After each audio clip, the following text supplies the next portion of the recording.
Ayan.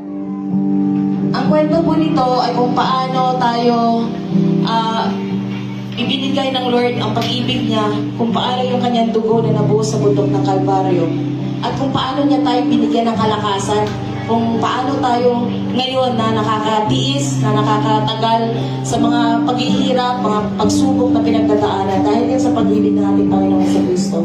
Sabi nga po doon sa Philippians 4:13, I can do all things through Christ who strengthens me, sapagkat ang ating Panginoon sa Kristo ang nagbibigay po sa atin ng kalakasan. Ang pamagat po nito ay ika'y dakila.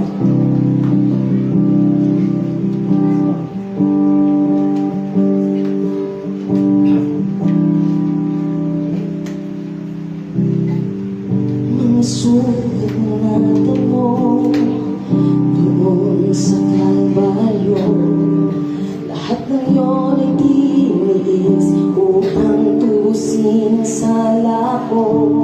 Kapangyarihan ng Diyos na ang ibinalik sa iyo, sa kabila ng pagmamahal na inalay mo. Pag-ibig mo na di nagbabago, magbago man ang buong mundo, ika'y dakila sa lahat. Pag-ibig mo sa amin dapat kailan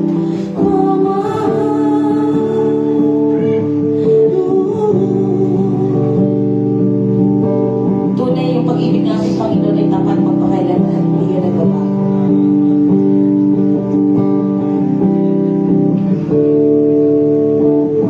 Sarili mo ay binigay, dugo mo ay hinalay, upang ang tulad ko magkaroon ng buhay. At sa iyong pagbabalik, ako'y maghihintay, pagkat lakas ko ay ikaw ang nagbigay. Pag-ibig mo na di nagbabago, magbago man ang buong mundo, ika'y dakila sa lahat. Pag-ibig mo sa akin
magsamba.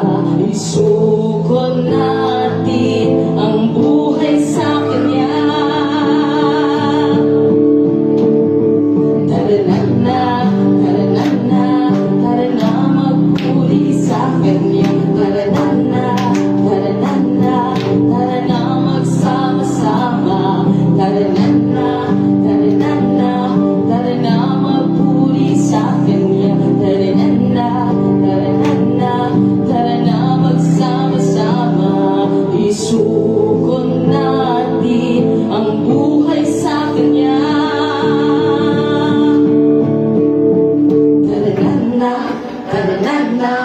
Tara na, magsama-sama.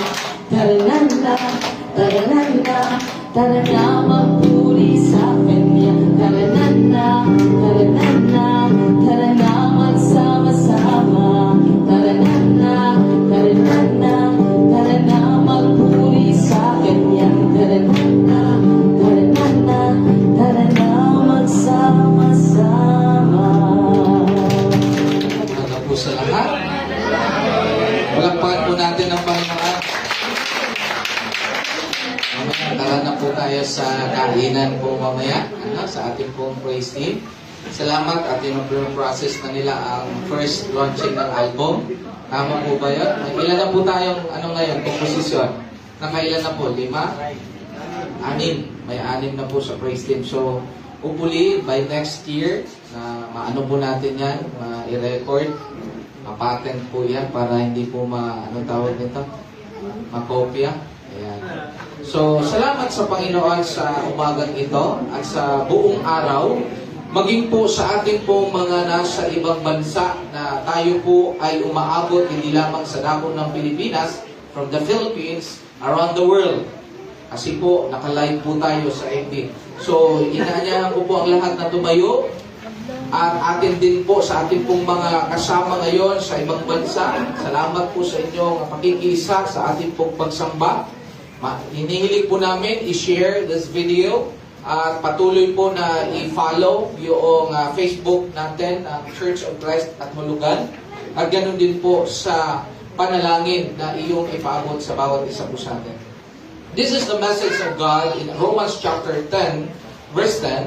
For with the heart one believes unto righteousness, and with the mouth confession is made unto salvation. Shall we pray? Most precious Heavenly Father, Lord, we thank you for giving us opportunity that your word empower us to present to you, Lord God, a faithfulness, a powerful message, Lord. Your Holy Spirit impart each and every one. Patuloy, Panginoon, kami nagpapasalamat na ikaw ang nagbigay sa amin ng kapangyarihan, nagbigay sa amin ng biyaya araw-araw. At muli na naman, makikinig kami ng iyong mensahe na magbibigay sa amin ng kalakasan araw-araw. At magbibigay sa amin ng way na lagi kami naka-impart sa iyong biyaya. Muli, Ama, salamat sa iyong mga salita to empower us. In Jesus' name we pray. Amen. Amen. Pwede na po tayong maupo. Pakiano po sa ating medyo, papansin ko dito yung boses natin, parang, tawag nito? Paayos nga kuya, sa ating pong technical, po dyan. Praise, okay? Una-una, ating pong ipagpasalamat dahil po ay, inano po tayo, binisita po tayo ng ating pong mga niligtas ng Panginoon sa dako ng binangkayan. Kalakpan po natin sila. Nandiyan po si Carmela Reta, Stephanie Reta, and then si Sister Carla Jean. Tama ba yung natin? Jean Carla. Okay. Nauna yung Jean. Okay. Jean. Okay, si Ate Tricia po ang mamaya manlilip. Kasi lagi po natin ginagawa po ito. May bisita man, ating pong mga kapatid sa pananampalataya is the way na wini-welcome po natin. At yung presence na yung tinatawag po natin na masayang pagbabatian sa bawat isa. O, tingnan yung katabi, keep on smiling. Ayan. Tapos na po tayo sa Bible study. Huwag naman masyadong Then doon po sa ating mga, salamat po sa videographer po natin. Salamat sa praise team. Salamat sa Christian Ed na although na tayo nagba-Bible study rito, mainit po doon mga kapatid. At yan po yung ating ipinag-pray na nangangarap tayo na ano tawag dito, may second floor, third floor, hindi na pwede yatang fourth floor, ano? Second floor lang. Ayan. Dahil po yan ay walang imposible sa ating Panginoon. Ang ating mga bata ngayon, mga anak, na sila ay magtatapos. Amen? Amen. Ang ating pong mag-asawa ay hindi magkakahiwalay. Amen? Palagpakan po natin ang Panginoon. Ang mga may boyfriend and girlfriend ngayon dito sa pangalan ng Panginoon ay sila ay hindi maghihiwalay.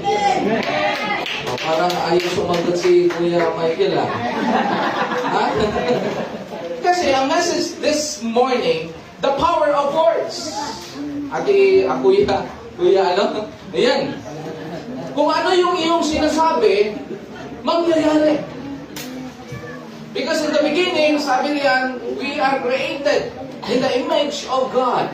Lahat po iyan, mga kapatid, ay to. Tapos sabi nga natin, binubuo sa ating pong tinatawag po, una, ang sabi sa Romans chapter 10, is you believe. Kinakailangan natin na maniwala. Concentrate pa muna po kayo dito kasi nakikita ko po yung mga mata. Multitasking po ako sa mga cellphone po ninyo, sa mga kwentuhan po ninyo. Ayan.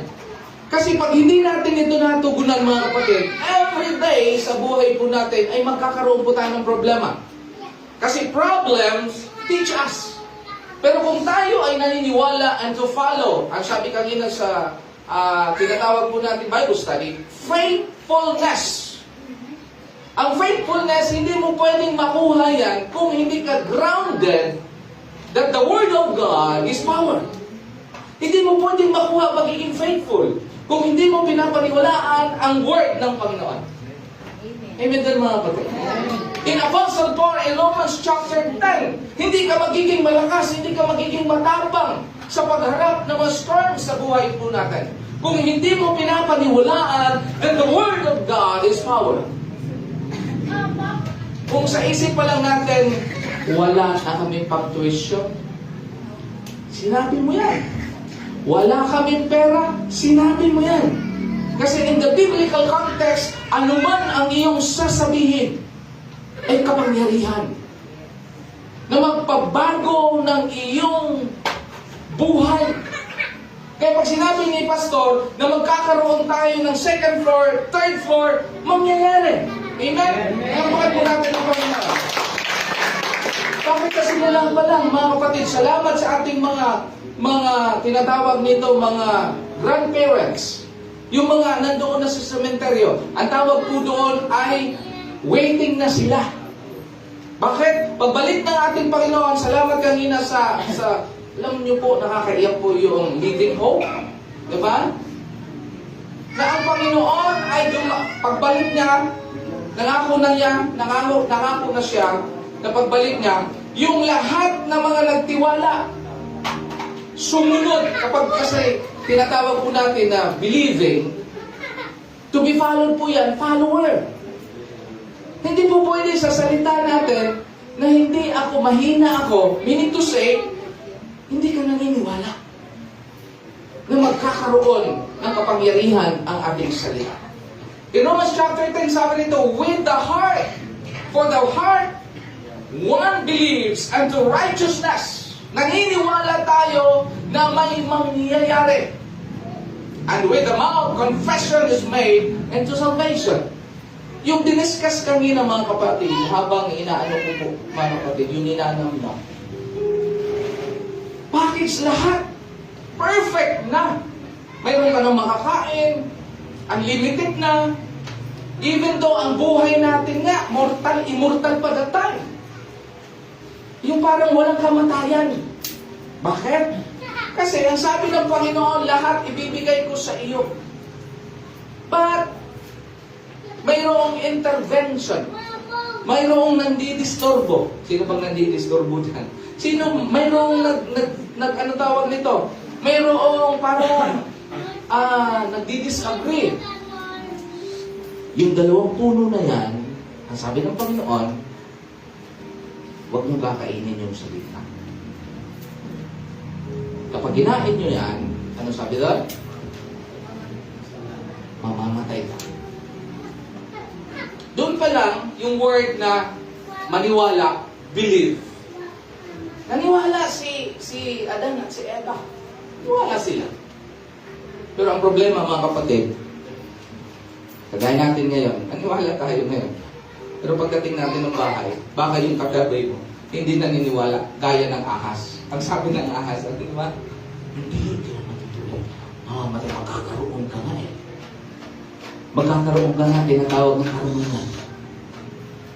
Kaya nga, sa ating pong mga kasama, careful tayo doon mga kapatid. Yung sinasamahan po ng ating mga anak, ng mga barkada, sinasamahan natin ng mga anuman ng klaseng sinasamahan natin. Kahit tayo ay naniniwala sa Diyos, pero kung yung kasama natin ay walang paniniwala sa Diyos, kinakailangan natin yung kapangyarihan ng Panginoon to speak out. Kaya nga pag nakita natin siya na hindi maganda yung ginagawa niya, anong ginagawa natin? Sinasaway natin. Kapatid, mali yun. Sometimes, ang problema, hindi na natin sinasaway. Bakit? Sometimes, nadadala na tayo. Diba? Nadadala na. Huwag ko na siya kasi terms of favor. Pinapatira niya ako sa bahay, baka palayasin ako. Pinapasakay niya ako sa sasakyan, baka hindi na ako ililibre. Pinagtrabaho niya ako, binigyan niya ako ng favor ng trabaho. Baka. Pero ang sabi doon, dito sa verse na ito, if you believe that God created all the heavens and the earth, anong ikatatakot ka tayo? Pag nasa tama tayo, sabi nga ni Colonel Busita, kakampi tayo. Pag nasa tama, kakampi tayo. Even ang biblical context, mga kapatid, kapag alam natin na tama, ibigay natin ang tamang hustisya sa salita ng Panginoon. Because the Word of God is power. Tingnan po ninyo, in second slide, grabe ang kapangyarihan sa salita. Then God said, let us make man in our image according to our likeness. Yung katabi mo, perfect na ginawa ng Panginoon yan. Tingnan mo. Perfect ka. Perfect. Perfect ka. Ang problema lang, nag-intercede si Satan. Kaya pag may nakikita mo, medyo may kailangan ayusin sa mukha natin. Kailangan opirhan dito ang kabila. Medyo tabingi yata. Parang hindi ka satisfied, ano? Hindi ko naman sinasabi, lahat naman tayo may tinatawag. Hindi magkapantay po yung mata natin. Hindi magkapantay yung kamay po natin. May mahaba, may maiksi. Hindi po lahat yan. Naging imperfect po yan, it because of sin. Kasalanan. Kasi nawala na yung pagtitiwala natin sa Panginoon. Even kay Adam and Eve. Kaya sabi nga kanina, yung mag-asawa, inuulit ko mga kapatid, hindi ko na elaborate mga kapatid. Kung isa man dito mga kapatid namumuhay pa sa hindi sa sacred of marriage, please, planuhin po natin. Nandito si Pastor may license man, kundi man, nandun si Mayor. Ang mahalaga, pinaplano po natin kung paano po natin ilalagay sa tama. Because the design of a sacred marriage, ang sabi kanina sa Bible study, to bless you. Na pinapakita na sumusunod tayo sa Panginoon. Yan po ang Bible. The Word is power. Kapag sumunod tayo sa Panginoon, everything will follow. Ano man ang iyong kapangangailangan, ipagkakaloob ng Panginoon. Kasi obligasyon pala ng Panginoon.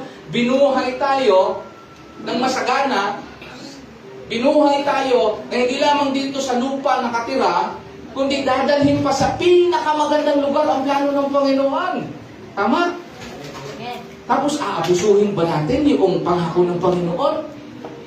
Hindi ako susunod sa iyo. Hindi muna. No. Every day, you are a blessing sa ating Panginoon.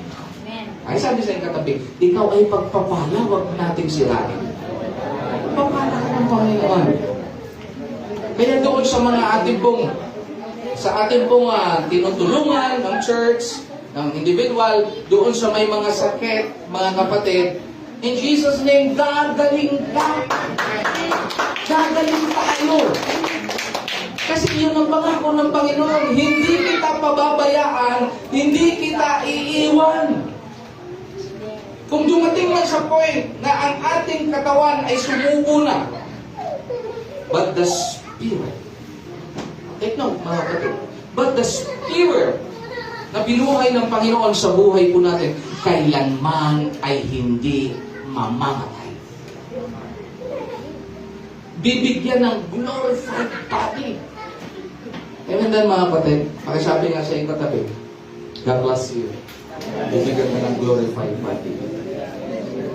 In Hebrews chapter 4, verse 12, ang sabi dito, next, God speak to us through His Word, we speak to Him through prayer.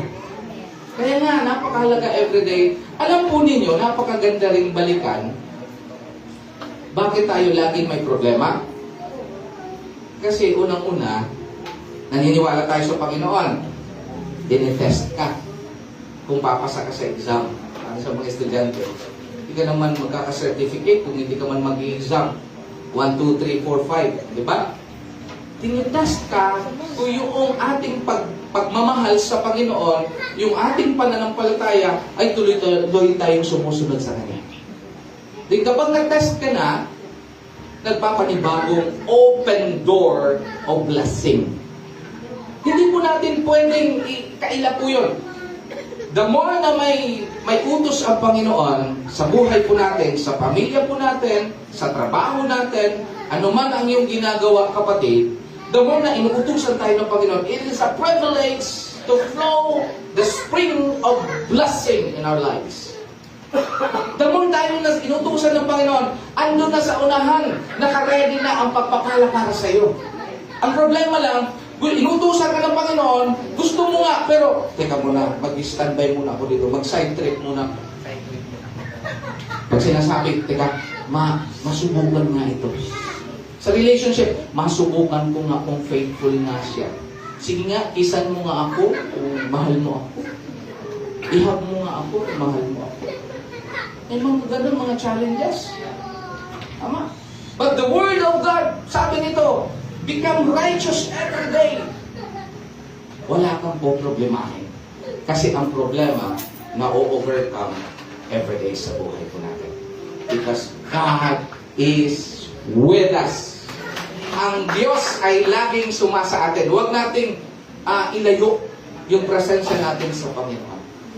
Lalayo lang ito mga kapatid kung ayaw nating lumapit sa Kanya. The more tayo ay nahihirapan, the more tayo na nagkakasala, lalayo tayo sa Panginoon. Sino magsusolve ng problema natin? Nandiyan mga kapatid. Kapag lumayo tayo sa Panginoon, sana hindi natin makamataya. Kasi walang ibang solusyon na magbibigay sa atin kundi ang Panginoon. In John 1:1, tingnan mo yung word. In the beginning was the Word, and the Word was with God, and the Word was God. Ang salita pala ng Panginoon ay mayroong kapangyarihan because the Word of God is God. At sa 14 na yan mga kapatid, ang salita ng Panginoon ay isinilang sa anong katauhan? Jesus Christ. Kaya Logos. Kapag tayo pala ang nagsasalita, speak about the Word of God is power.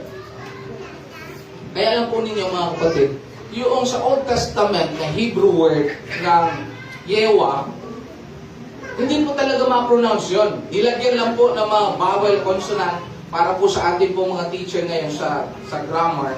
Pero ang totoo lang po yan, Y-H-W-H. Hindi ma-pronounce yan. Ang pronunciation yan, yung paghinga natin. Yan po yung pangalan ng Diyos. Yung hinihinga pala natin, araw-araw, sinasalita pala natin ang salita ng Panginoon, ang Diyos. Because Yahweh is God. Hindi doon sa Logos, sa pamagitan ng salita, para dineclare ng Lord, ng Father, na makita natin ang salvation through the Word. In the beginning was the Word, and the Word was with God, and the Word was God. Ito na yung ating Panginoong Jesucristo. Na if you believe that Jesus Christ, sabi nga doon sa John, I am the word, the truth, and the life. Huwag tayong maniwala mga kapatid. Ito po nagiging problema sa atin. Kapag may malaki tayong problema, nasaan si Jesus? Yung word na Jesus in our heart. Nagpapanik na tayo sa problema rather than kay Jesus. In the word Jesus Christ. Because the word Jesus Christ is the Messiah. Kaya the more tayo nag-challenge sa buhay po natin, the more tayo lumalapit sa Panginoon sa pamamagitan ng pagluhod, pakikinig ng kanyang salita everyday, at pagsasalita ng kanyang mga salita. Hindi po yung pag-iisipan natin. Laging sasalitain natin yung ating opinion. Kasi hindi po yung truth yun. Yung opinion mo lang, ito lang yung nararamdaman ko, si kapatid ganito. Hindi yun ang power. Ang power, the written word of God. Kaya mahalaga po mga kapatid, na mayroon tayong binabasa sa bangal na scripture. Kasi kung babasahin mo ang kapitbahay, baka manghina ka. Pero may kapitbahay naman na mabuti. Okay yung babasahin mo yung mabuting kapitbahay. Pero kung ang babasahin mo lagi araw-araw, yung kapitbahay mo, manghihina ka talaga. Kasi bakit? Magagalit ka. Okay. Ano na natin? Sa loob ng bahay, hindi magkakasundo-sundo. Anong mangyayari sa buhay ko natin? Broken. But the Word of God, in Proverbs chapter 18 verse 21, death and life are in the power of the tongue, and they that love it shall eat the fruit thereof. Ang salita pala ay kapangyarihan mga kapatid. Pero kapag hindi natin napigilan, masama ang sinasabi po natin ay maglilid sa atin ng kamatayan. Pansinin mo po yung giyera. Saan nagsisimula po yun? Yung mga giyera. Leaders to leaders. Because of the spirit.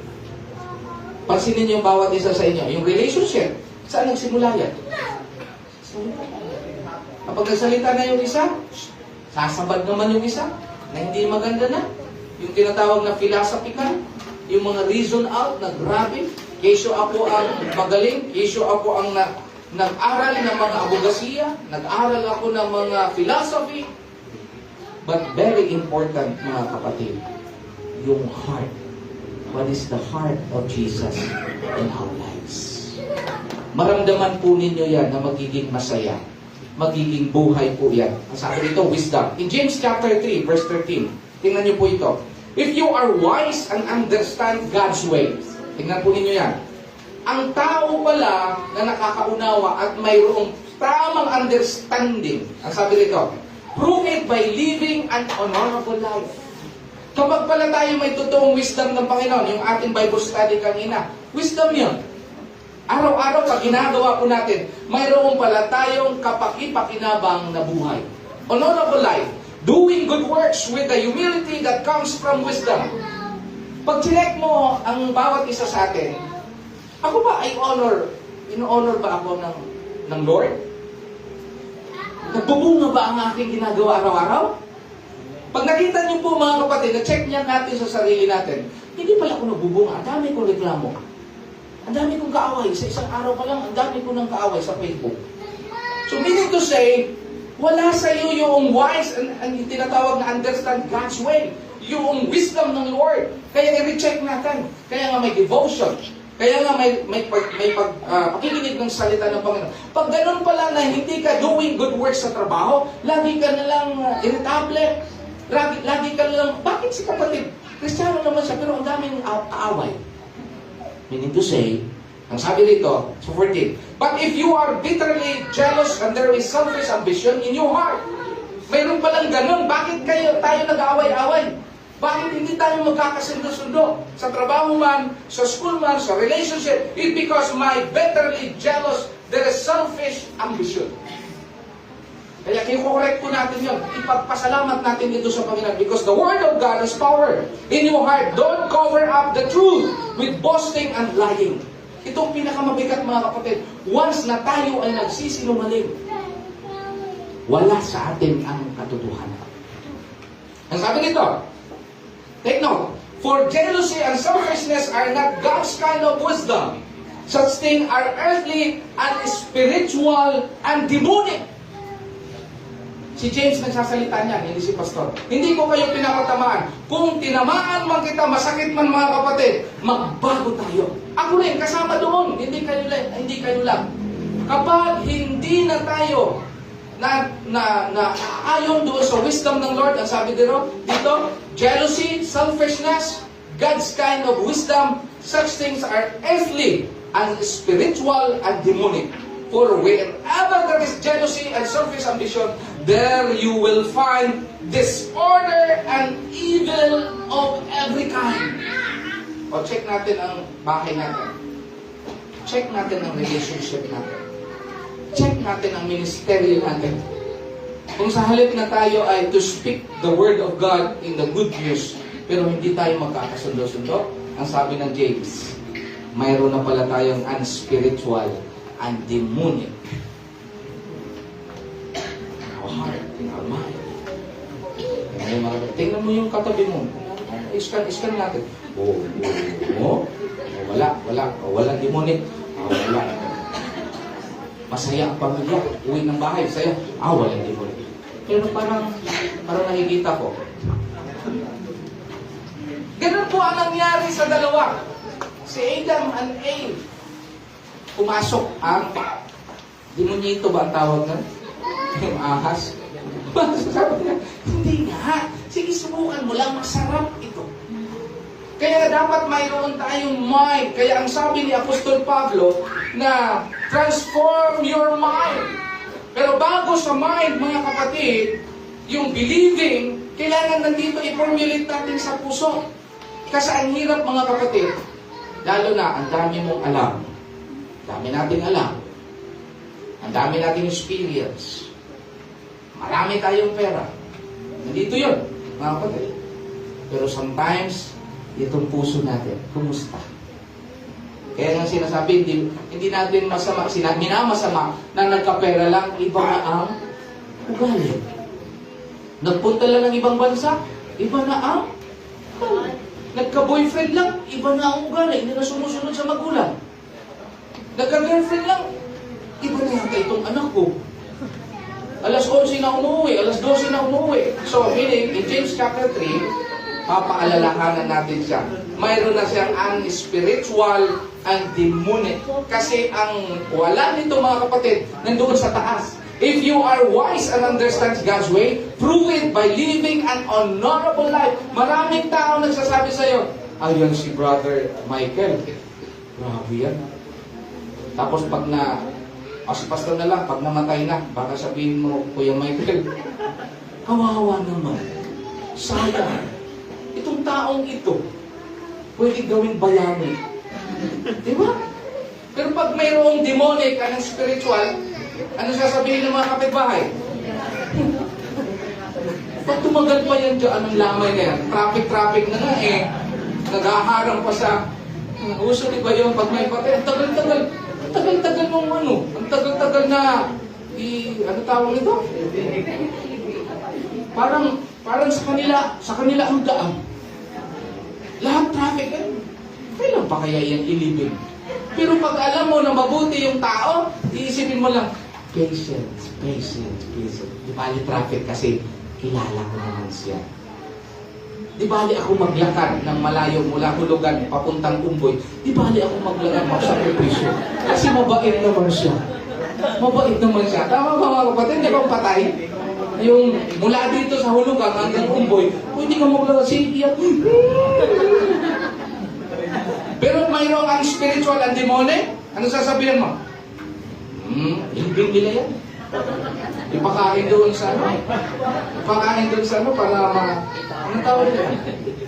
But, mga kapatid, sinasabi ko po sa inyo, huwag naman sana na kahit masama yung tao, speak the word of God. Hindi kinakailangan natin i-condemn. Hindi kailangan natin i-judge.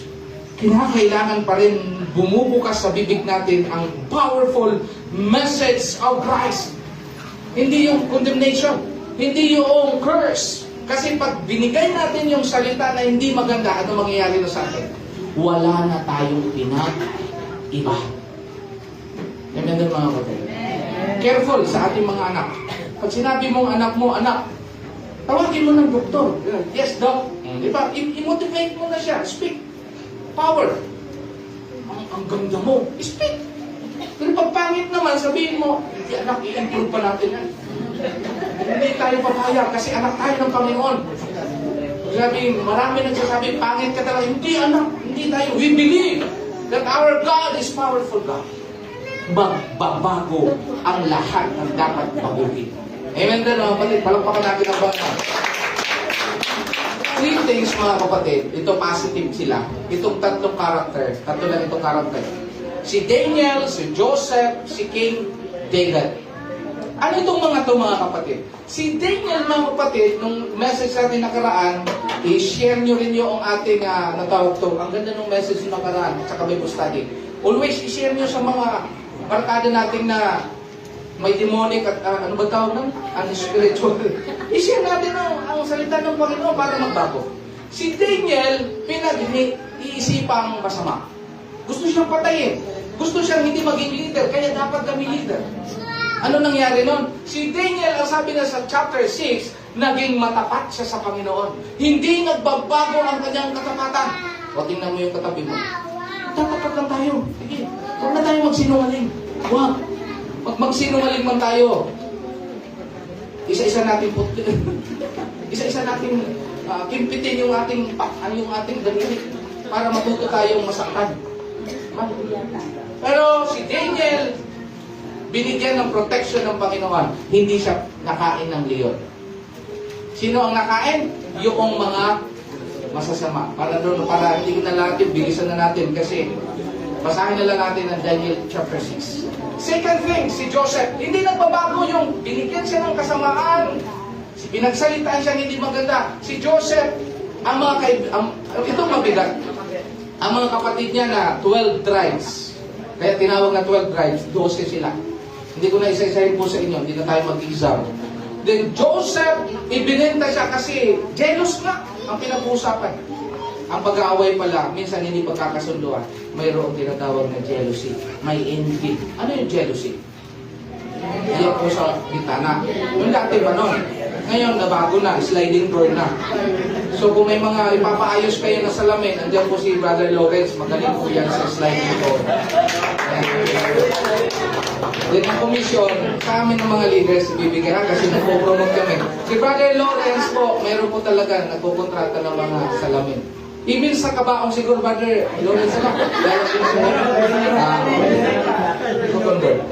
balik tayo dito mga kapatid. Consider tayo kay Joseph. Si Joseph ay pinagtanggaang patayin ng kanyang mga kapatid. Ang mabigat po mga kapatid niya. Inihulog sa balon. Pero si Joseph, to make story short, naging matapat sa Panginoon, naging ang presence ng Lord, lagi to empower his life. Ano man ang ginagawa ng masama sa akin ng mga kapatid ko, nagfo-focus ako sa kabutihan ng Lord. Dapat pag-ganun tayo. Pag nakikita natin mga kapatid, na ang mga kapatid natin tamad, sige lang, patuloy lang tayo, baka mahawa. Sa bahay din naman, hindi nagluluto, hindi nagsasayang. Tapos hindi nagliligpit ng higaan, paalalahanan lang natin, mahalin natin sila, at ipanalangin natin sila na sana rin tumino ang kanilang pag-iisip at puso. Pero sometimes, binibigyan din ng disiplina. Joseph, sa madaling sabi, naging governor. Binigyan ng favor ng Lord. Third thing, si King David. Binabalikan ko po ito. Ang ganda na po ng buhay ni King David. Imagine mo ilang beses siya ni King Saul na i-death threat. Umabot ng 8 taon. Ikaw mo, kaya mo nga yung kapatid mo na i-death threat ka ng isang simana nga lang eh. Grabe na nga mo eh. Pinagsalitaan ka ng ano na. Wala na. Pero si King Saul, hindi niya pinayagan na mabahiran ng kasalanan ng kanyang kamay na pwede niyang patayin si King Saul. Pero sabi niya, hindi ko kayang patayin ang inanoint ng Panginoon, ang pinili ng Panginoon na hari, dahil may Diyos akong pinapaniwalaan.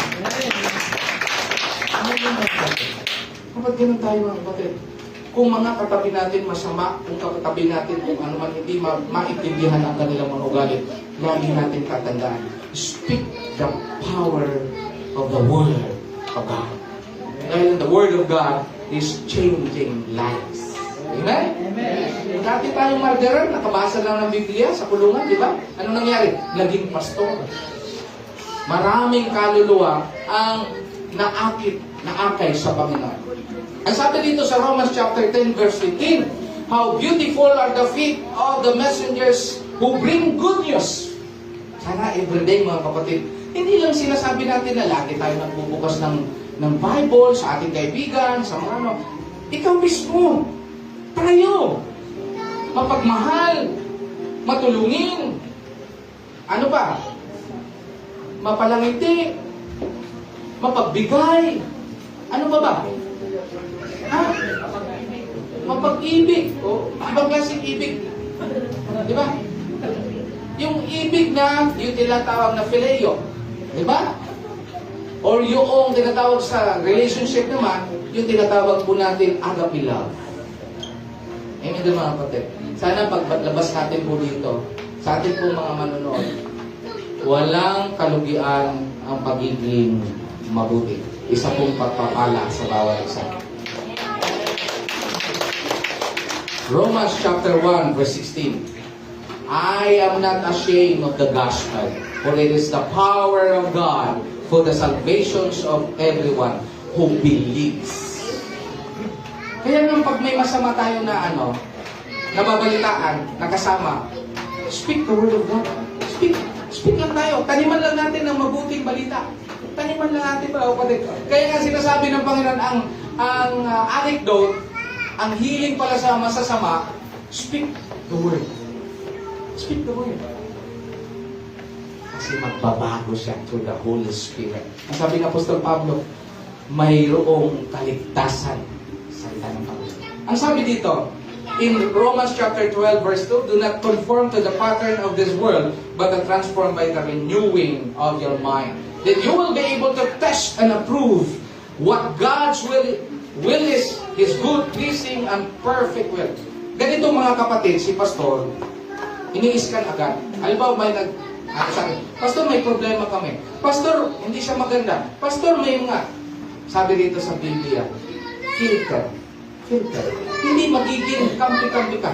Ang gagawin mo lang, speak the truth. Ano ang sinasabi sa James? Ano ang sinasabi sa Romans? Ano ang sinasabi sa Matthew? Hindi mo sasabihin, oo nga. Ano nga siya?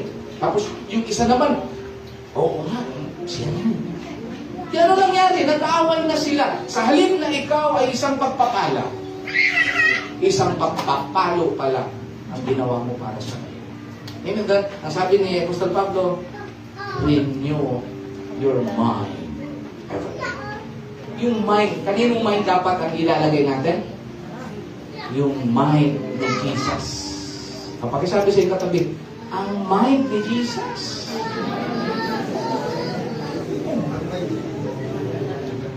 Kaya sa Luke chapter 10 verse 27, ang ganda po ang sabi noong hinuli si Jesus Christ, tinanong siya, Panginoon, Guro, paano po ako makatanggap ng buhay na walang hanggan?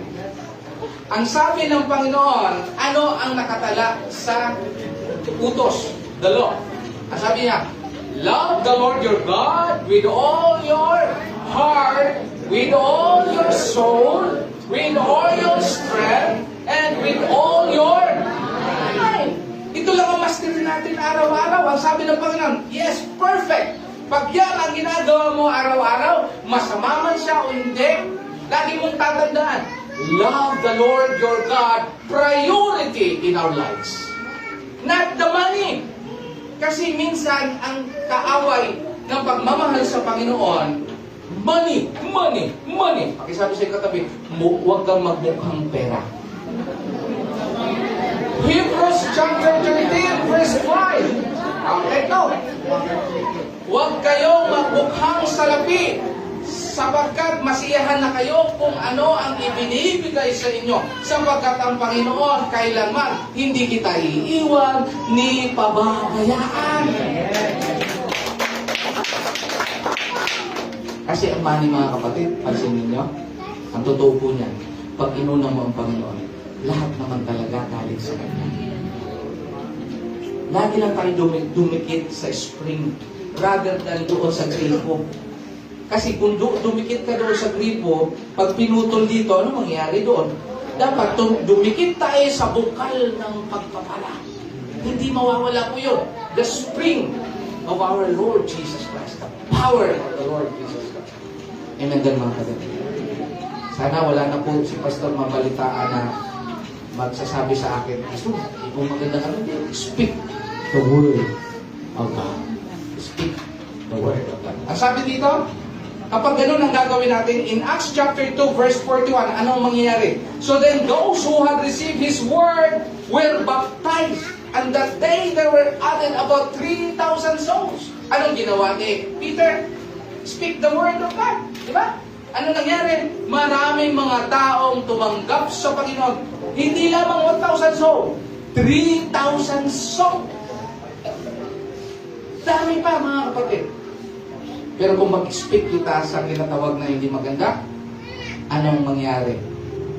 Maghihiwalay-hiwalay na ang puti at saka ikulog. Ang sabi dito, in Acts chapter 2:47, praising God and enjoying the favor of all the people, and the Lord added to their number daily those who were being saved. Past tense po yan. Ang mga tao pala nagtiwala sa Panginoon, tumanggap sa Panginoon, nagsisi at nagpabautismo, i-convince natin ng sarili, we are saved. Tingnan nga sa iyong katabi, iligtas na yung langit na yan. Sigurado. So, tandaan po natin, next slide please, the power of voice. Ano man ang sasabihin mo, huwag mong sabihin, walang pera. Sabihin mo, dinidevelop na ni Lord ang maraming pera. Amen? Huwag mong sabihin na mahirap ang problema. Sabihin mo, may Diyos ako na handang tugunan ang problema. Huwag mong sabihin na masama siya. Sabihin mo, mayroong salita ng Panginoon na magbabago ang buhay natin. So lastly, gusto ko pong kantahan po kayo dahil po ito ay, pansamantala po ito ay si Pastor naman sa mga taga Cebu. Marami po tayong mga pag-aaral, mission. Meron tayong salamat sa Panginoon sa team, dito sa Binakayan, produce natin, speak the word lang.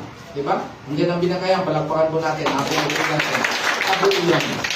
Kung hindi tayo nagsalita, mga ministers, mga churches of Christ here in Cavite, hindi naman po sila na, even sa doon sa Mindoro, mga kapatid, hindi nila natanggap ang kaligtasan ng Panginoon. Ganon din po sa Santa Maria, God bless po sa inyo dyan. Mayroon ng buildings, patuloy sila nagpapalago ng kanilang buhay kasama ng kanyang mga anak, mga po. Sa Towa Magallanes, amen? Dahil na nagsalita ng mabuting balita, nabuo naman po yan.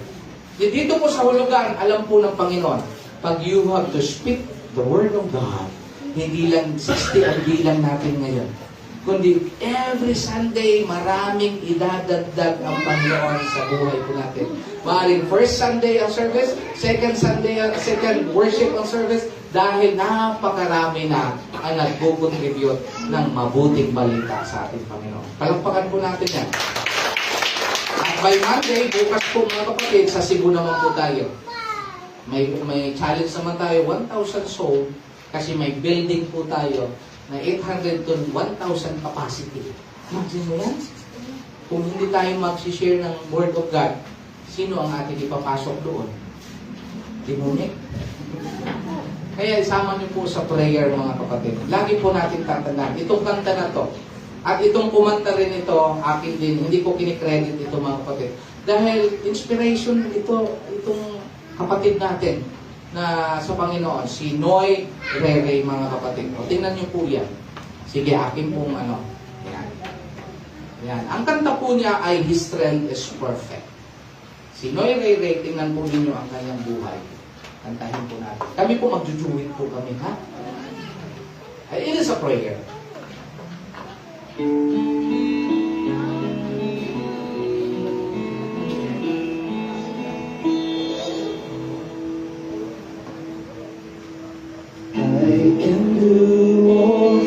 grace through Christ who gives me strength.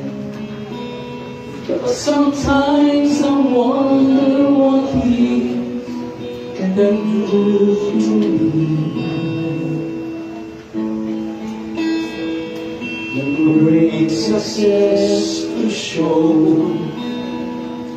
no glory on my own, yet my weakness is there to let me know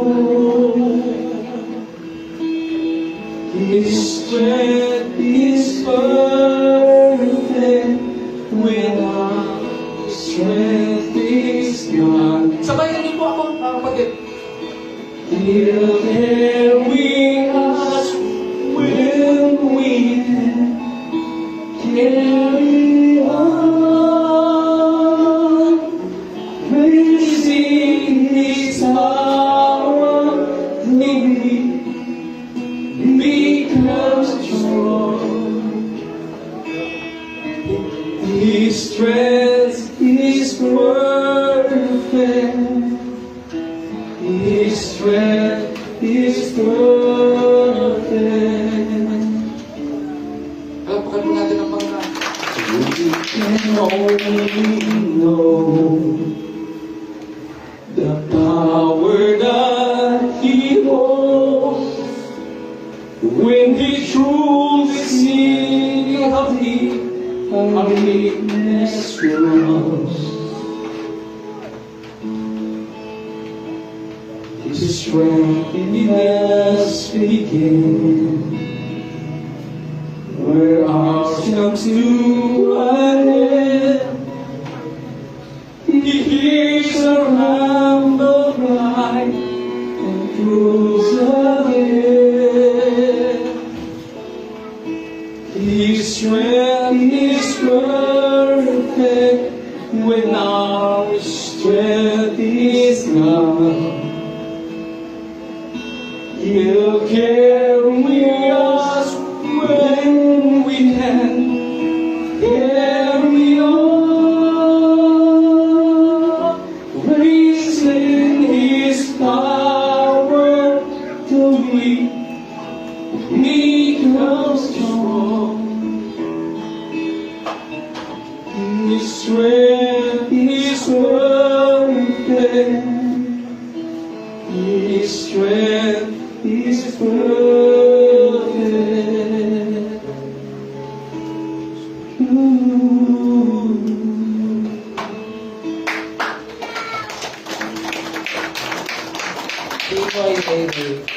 Hindi siya nagre-reklamo kahit wala siyang kamay. Paalam. Kaya ngayon, yung pinapatutuo niya na grabe ang Panginoon. You have to speak the word of God. Kayang baguhin ang buhay mo. Tayo po'y tumayang lahat mga kapatid. Sister, it is a commitment sa Panginoon right now. Ang gusto ng Panginoon ikalat ang mabuting balita para mas marami pang gumanda ang buhay. Even ang family po natin, yun ang ipapamana po natin sa kanila. Faith in Christ. Secondly, yung educational, andyan po yan, maganda mga kapatid, yung pananampalataya, mayroon tayong Jesucristo sa buhay. Shall we pray? Lord God, salamat Panginoon sa iyong kapangyarihan. Sa pamagitan ng salita, Panginoon, ginawa mo kami. Sa pamagitan ng mundo at langit, ginawa mo, Panginoon. Sa pamagitan yung power, your word. Nawa, Panginoon, sa aming paglabas ng iyong bahay sa bahay, nawa'y manatili ang iyong mga salita na maging kapangyarihan sa bawat isa sa amin. Alam po namin, Panginoon, marami kaming mga pangarap. Maraming pangarap ang mga magulang. Maraming pangarap, Panginoon, ang para sa mga anak. Lord, salamat sa iyong salita. Dahil ito'y paninindigan po namin, panghahawakan po namin. We believe that your word is power in our lives. Hindi kami manghihina, Panginoon, dahil andyan ang iyong kapangyarihan. Hindi kami, Panginoon, susuko. Dahil nandyan, Panginoon, na lagi kang kasama sa bawat isa po sa amin, araw at gabi. Salamat, Panginoon, sa nagalingan. Salamat, Panginoon, sa provision na binigyan niyo kami ng tamang trabaho. Binigyan niyo kami, Panginoon, ng kalusugan. Binigyan niyo po kami, Panginoon, ng kaligtasan sa aming kaluluwa. And Lord, right now, maglilingkod kami na may katapatan. To speak in our mind, in our heart, Panginoon. Magtatapat kami araw-araw. Maging masipag kami araw-araw, Panginoon. Maging mabuti kami, Panginoong magulang. Maging mabuti kami mga anak, Panginoon. At maging mabuti kami community sa buong bansa, Panginoon. Para lahat, Panginoon, sa ikaluluwahati ng iyong pangalan. Muli, Ama, thank you. Thank you so much for your unpatumable love sa bawat isa po sa atin. Hindi kaya po namin tapatan, Panginoon, yung ginawa mo sa cross. Ang kailangan lang po namin, paniwalaan ka na ikaw ang Diyos at tagapagligtas sa buhay po namin. Ngayon, Panginoon, we pray sa mga bago pa lang nakikinig. Sa amin pong mga bisita, Panginoon, nawa sila din ay magkaroon ng buhay na walang hanggan. Sila din, Panginoon, ay maging pagpapala sa kanilang pamilya. At sila din, Panginoon, gagamitin mo na totoong mga anak na nagpapatuloy ng iyong nasimulan dito sa lupa. And Lord, someday, the great reunion doon sa langit na bayan. All the glory we give thanks to you with by faith, hope, and love. In Jesus' name we pray. Amen and amen. Palakpakan po natin ang Panginoon. To God.